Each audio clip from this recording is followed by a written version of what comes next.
Stand by. Hang on. Oh shit. Here we go. Okay, boys and girls. I just opened this box up from Cutworm.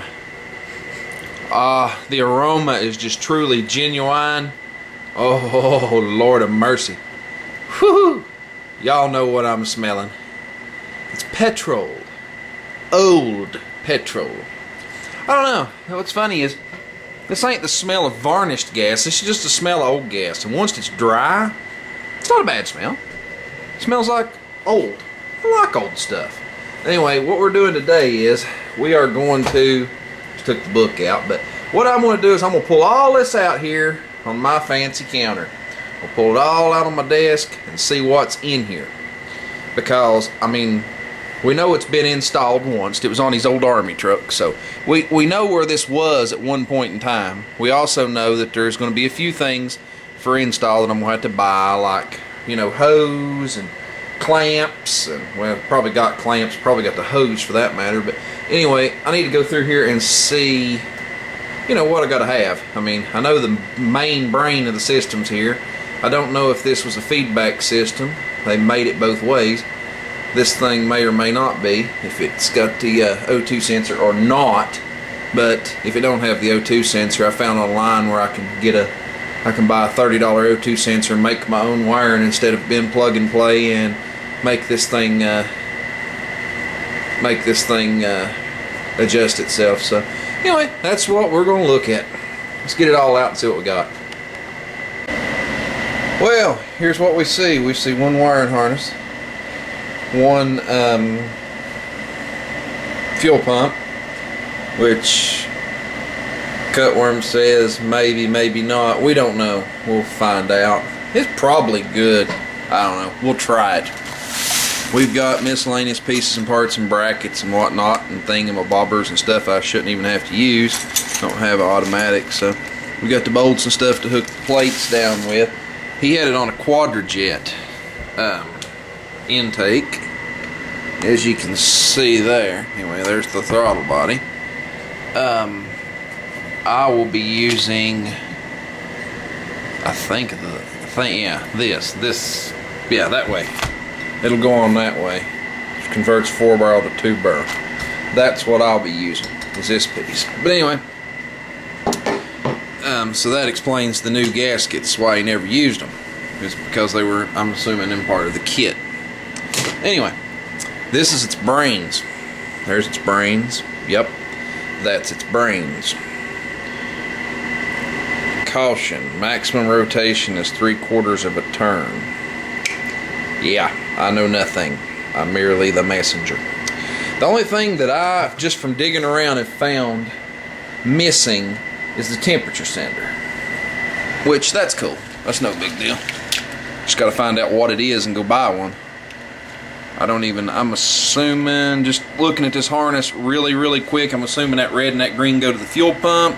Assuming those big ones right there are grounds. It's probably fuel pump relay right there. That stuff probably goes, that goes to the brain right there.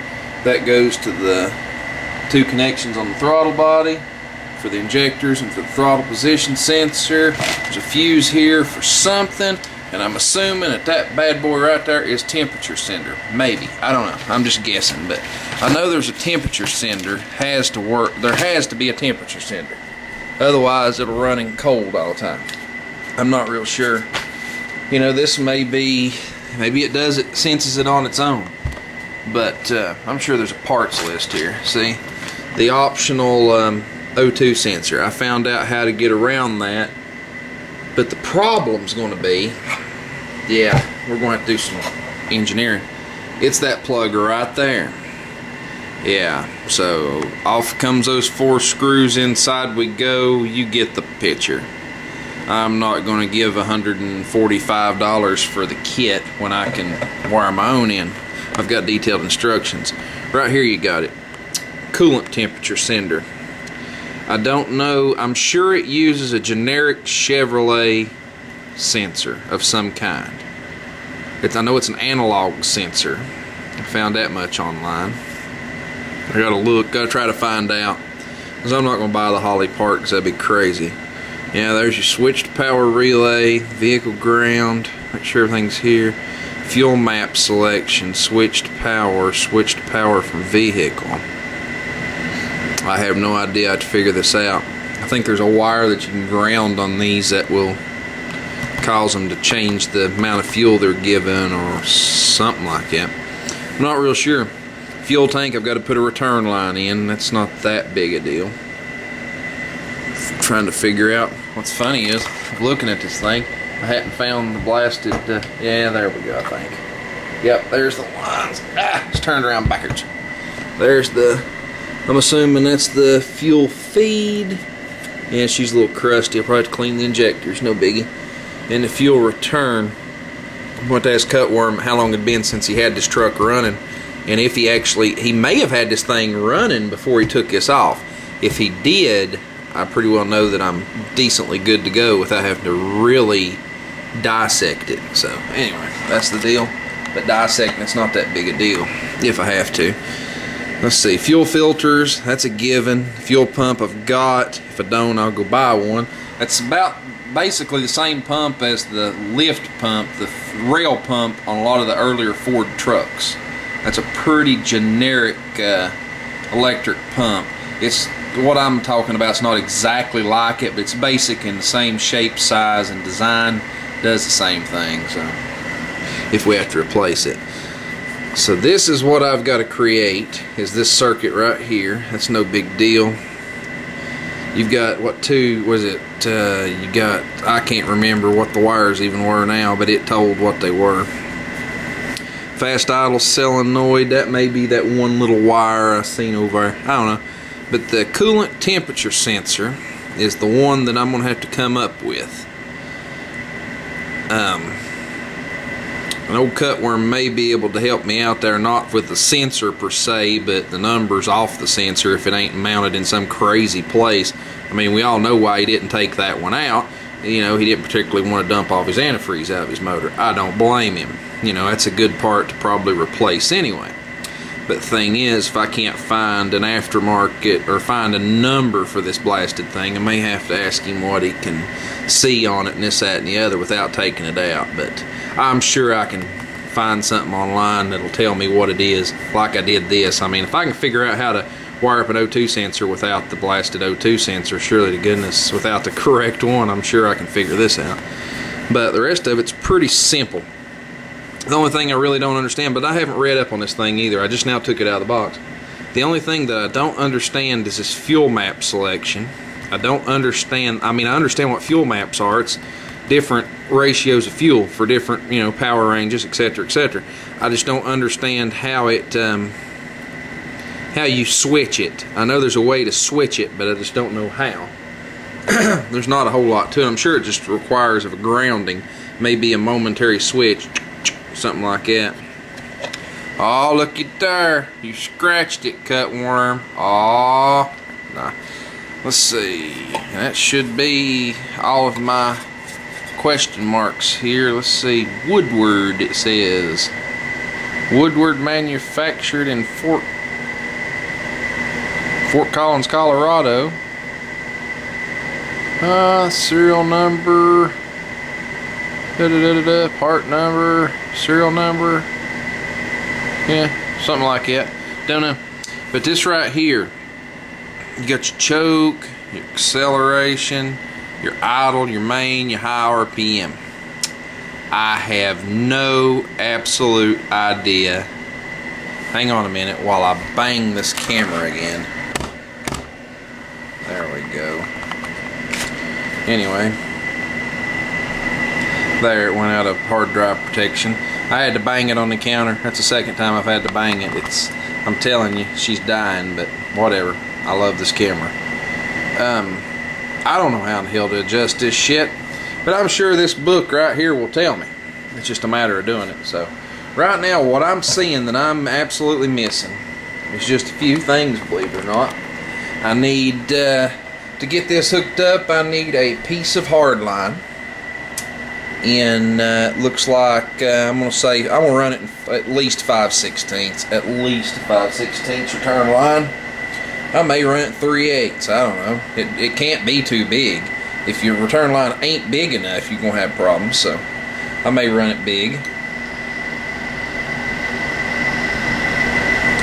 Let's see. I'm going to need some fuel hose. Should be, from what little bit I read up on this, it's 20 psi is its max pressure that it runs at. So that pump pushes 20 psi. So 20 psi I can use standard fuel hose. I don't have to use fuel injection line. So I can do that. So I'm assuming, just for sake of argument, I'm going to buy, let's see, looks like 3/8 and 5/16. Probably I'll just buy 10 foot of each, which is way too much, but I've only got maybe a couple feet of each here. It's nice to have a little extra laying around. I'm not necessarily close to town out here. So I'll buy 10 foot of each. You know, I get a pretty good deal on it, get it for less than $1 a foot, so I'll buy 10 foot of each. I need a temperature sender, which I should be able, like I said, that should be a common part. Just a matter of finding it. I need to pick up the O2 sensor, but I probably just let it run open loop for now instead of running closed loop. Let's see. I shouldn't need any wiring connectors. I don't think, for this whole thing. I don't think I need any. And if I do, I've got them. So that's no big deal. Looks like I may need to do a little bit of surgery. No, that's from a zip tie. Sorry, I thought that was a little burnt spot. Thought I might go have to do some surgery, but the harness looks really good. A little dirty, but other than that, it ain't bad. I don't see a thing in the world wrong with it. This thing's freaking in great shape. Of course, I mean, if you run your wires right, I don't see that you'd ever have a problem. And old Cutworm's you know, him and them little tiny little cars, you know, he's used to putting his fingers in these weird places and these little corners and trying to twist them around, and just kind of like this right here, back up underneath something, or going like this, going, come on, come out there, you little nut, turn that nut on, I bolt. You know how it goes. You know, it's kind of like these little Japanese cars. You got some little Japanese fella with arms that long, he's reaching from clear over here to clear over yonder with his fingers going, turning a bolt. You're going, and he's looking at you going, you got fat little fingers. Anyway, enough with that. Let's see, we've got, so we need a temperature sender, we need, we don't need gaskets, need fuel hose. I've got a bunch of clamps in the house, but I swear them down, I think I've got, let's see, there's 2 for the pump, 2 for the connections there. 2 more, yeah, I think I got enough clamps to do the whole deal there. I need 2, 4, 6, I need 8 clamps. Right there's 6, I need 2 more. That is if I do it the way I'm thinking about doing it. So that's figured out. I'm thinking, boys and girls, I'm thinking. I think that's all I'm gonna need. I found that little plastic ring right there. I'm not really sure that that's where it goes, but I'm pretty sure it is, because you've got this adjustment and stuff over here, which actually is like a forward kick down, which is kind of neat, and then this, which is a little ringy thingy. It's very oddly shaped, and I don't know why it would be shaped like that, honestly. It makes absolutely no freaking sense whatsoever. As to why in the heck it would be shaped like that. You know, it's got notches in it here. I'm not really sure. I'm sure there is a logical reason, but if it goes on like this, maybe it locks down in somehow. I don't know. Jens can't see nothing. I'm trying to investigate. I don't know what the hell this ring's for. It's got to be an extender, and the only way that you could physically put it on without it leaking, I think, yeah, that's how it was on there. You can see the dents in the gasket. It was on there like that, and then this one will go here. Anyway, you get the point. And then sealed the air cleaner. I think that's the design. But I've got just a slick one up there that I think would actually seal a little better than that. But no big deal. That'll clear all this nonsense over here. But yeah, I think carburetor cleaner, which I've got, or brake cleaner, either one would really work for this. Brake cleaner's safe enough. I need to clean it. Like he said, knock enough mud daubers out of it. Clean it. And figure his temperature sender out. This temperature sender is going to be my biggest problem. And I'm going to show you why it's going to be my biggest problem. Let's go outside here. It's going to be a real big problem for me, actually. Let's see here. Is this camera doing this nonsense again? I think it is. Bang on it and see if it works. Does it look right to y'all? I don't know. Yeah, I guess it's alright. I don't know. Let's hope it is. Now here's the reason this is going to be a pain in the yingy butt. On these trucks, the temperature sender is right there in the head.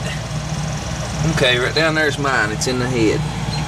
Okay, the only other place that I've got to put one is either right there in that head, which clearing that blasted header and stuff, yeah, that might not be so easy. We've got another one down here in the front of that block. I'm pretty sure it's a coolant passage. I ain't gonna swear to that. That may be like an exhaust passage for some kind of emission shit. I don't know. I have to research that. But other than that, I really don't know any other place to put in a coolant temperature sender except for right here. Yeah, I know the old motor's dirty. What's funny is I laid a good coat of paint and everything on it, and the paint's just falling off of it. I just don't get it. It's falling down to clear down to bare metal. I just don't understand. The paint I use is supposed to be legitimately puttable on bare metal. I have no idea. I should have primed the blasted thing, I guess. But y'all can see where I put that rubber freeze plug right there in the front of the intake. See, that's supposed to have a hose on it, and that went down to the big truck water pump. That was your bypass hose. Well, technically, on this motor, she don't have a bypass hose. But she does. It's kind of weird how this works. Your bypass hose, you would think, would come right here to right there, right? Well, right there to right there. It don't.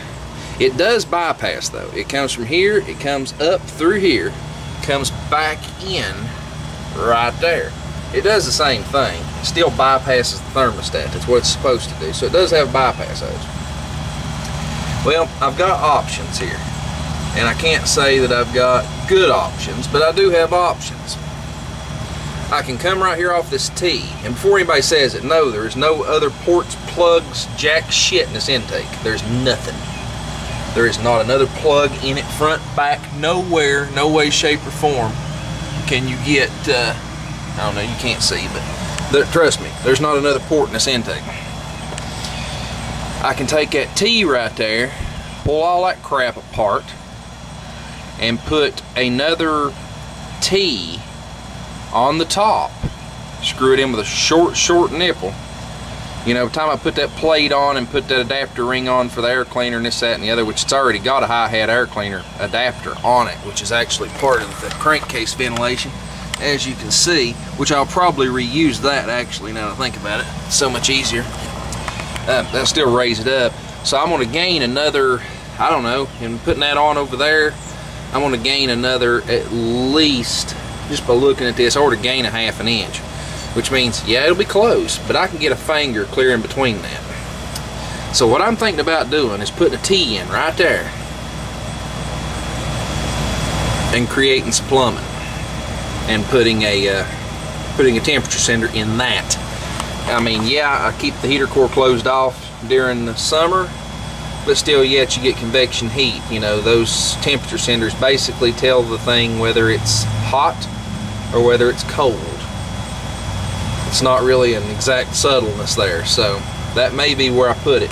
Or I could come down here and do this, go to the plumbing store, get some fittings, and a short piece of hose, like the radiator hose, and come off of that and put a temperature sender in that hole right there. That I can do.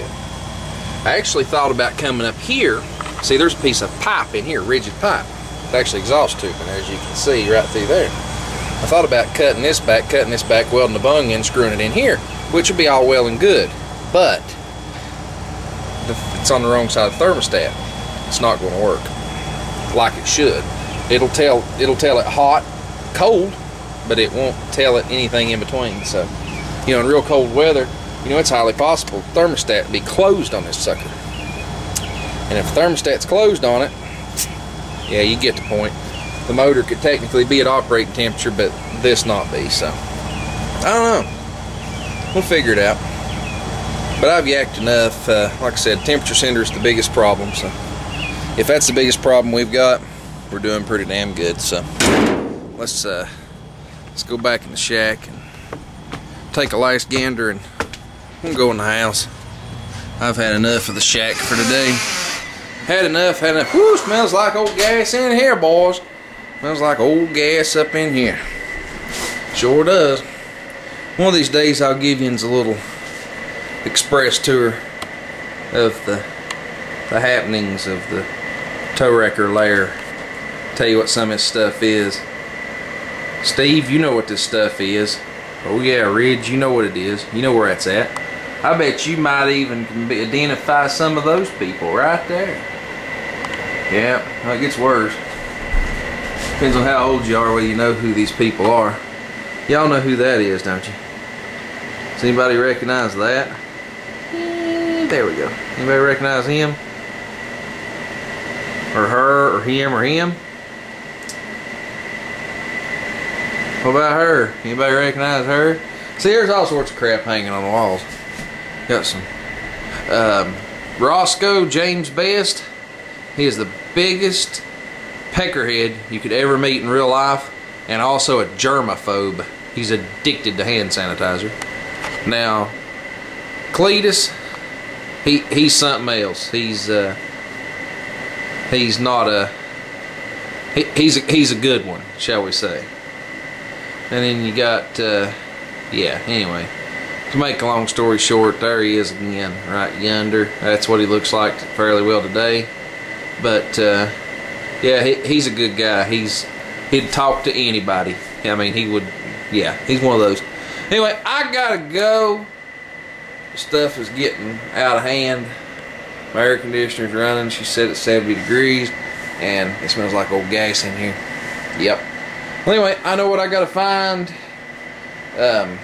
Y'all go over and give that Cutworm 59. Yeah, Cutworm 59.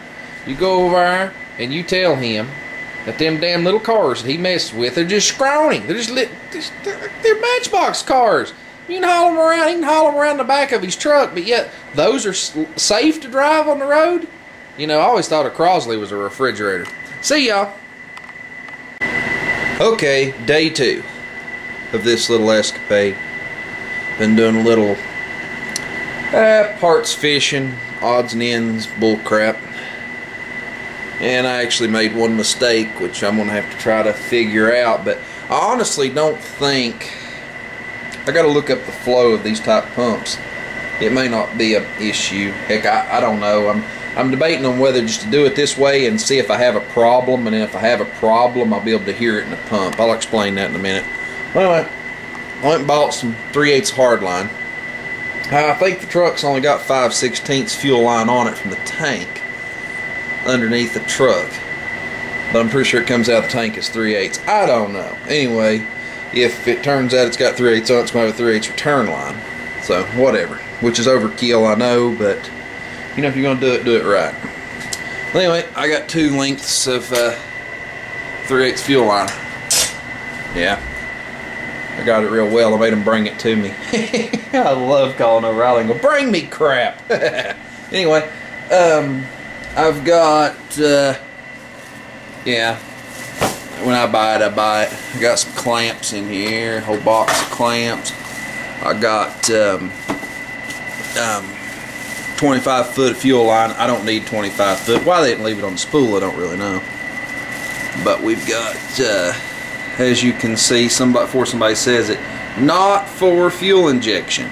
Well, This is low pressure fuel injection, my friends. It runs at around, I don't know, it runs anywhere between like 10 and 14 psi at the injector. This is a fuel regulator right here, and this pump makes 20 psi. We're going, well, you can't use this. Well, you can. The reason you can is because the working pressure of this hose is 50 psi. Check that with Gates. That is 50 psi, which is plenty enough, because it's only ever going to say 20. And this is, you know, the good newer hose. It's not the barrier hose. They make another hose that's more resistant to ethanol than this, but this hose right here is a good hose. But anyway, that's the pieces I'm going to need. I'm going to need some pieces to come from the fuel pump up to the throttle body, and from there back to the frame, which will all be in hardline down the frame. Now I'll need some joints at the back to come from the frame to the piece that goes up into the cab for the return, etc., etc. You'll see all this when I get into this.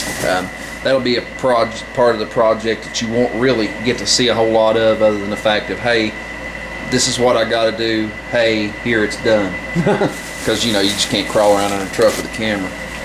Well, I stopped and got some fittings and crap at the Lowe's. Now that I did get. And this is a thought process. There's what I bought. Y'all figuring what I'm thinking about doing? Come on now. Somebody throw their hand up. Okay. Let me set this camera down here. Yeah, there we go. I gotta open this junk. I'm gonna show you what my initial plan of doing, my plan of attack. Now this plan of attack may change in 2.7 seconds. My plan of attack may change as quick as my wife can turn into a heinous. Yeah. You know, she can do it in 0.25 seconds. 0.25 of a second. Well, anyway, as you can tell, I've got some odd junk here. And you're going, okay, he's got a flare fitting, he's got a hose barb, and he's got this. Well, here's where I'm going with this. I got to have a return line put in the tank. Okay? Well, I've got to have 45 because it's behind the seat of the truck, which I'll show you that here in a few minutes maybe. Well, anyway, let me screw this together. Alright, I'm hoping this comes out of the fuel. Get it in the darn camera. I'm wanting this to come out of the fuel sender. Just say, boom. This is going inside the tank. Well, here, I'll use this bracket. If it'll fit, it won't fit. Darn it, hang on. It'll fit through this one. Alright, pretend this is your fuel sender unit. Tank is towards your eyes. What you're seeing is the inside of the tank. Over here is the outside. I'm going to put this fitting through this hole. I'm going to screw this on it. Anyway, get the point. Ta-da! Return to tank. Squirt back in. Thing is, I honestly don't know how much return that I'm actually going to have. And plus, I wanted to look here at the house to see if I had. thought I had some flare nuts and some actual copper line. You're all going, copper line? Yeah, I'm going to use copper line on the return. It ain't going to hurt nothing. But I may not need to actually put a dip tube on the return. Well, if I get a lot of flow through here, which I'll be able to tell when I get this thing on and get it running, which I may go ahead and put a flare nut and a piece of tubing on it, which imagine, you know, the tank sits behind the seat. It's through the tank up here. All I got to do is put a piece of tubing on it and bring it down and run it toward the bottom of the tank, which is probably what I will do. That's the reason I bought a flare. And yeah, I needed a nut. What I'm planning on doing is I'm going to put this through, drill a hole, put it through the hole into the sender unit, and then put some gas oil on it, stick it in there on the threads, tighten this flare nut up, which will successfully tighten it up into the filler neck. Should seal that problem. and then I have either I can continue on from here, or I can not continue on from here, pretty much. I was just going to buy just a plain pipe cap, a brass cap, and drill a hole in the end of it.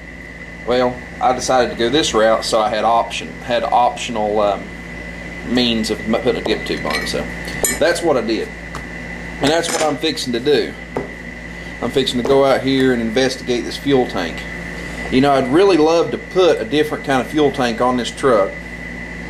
The fuel tank really needs to come out of the truck. But I don't really need to come out of the, I want it out of the cab. I want the fuel tank out of the cab of the truck. That needs to be done at some point, but not real high on my priority list. But anyway, to make a long story short, I need to replace the hose on the neck, and I need to replace the grommet in the cab.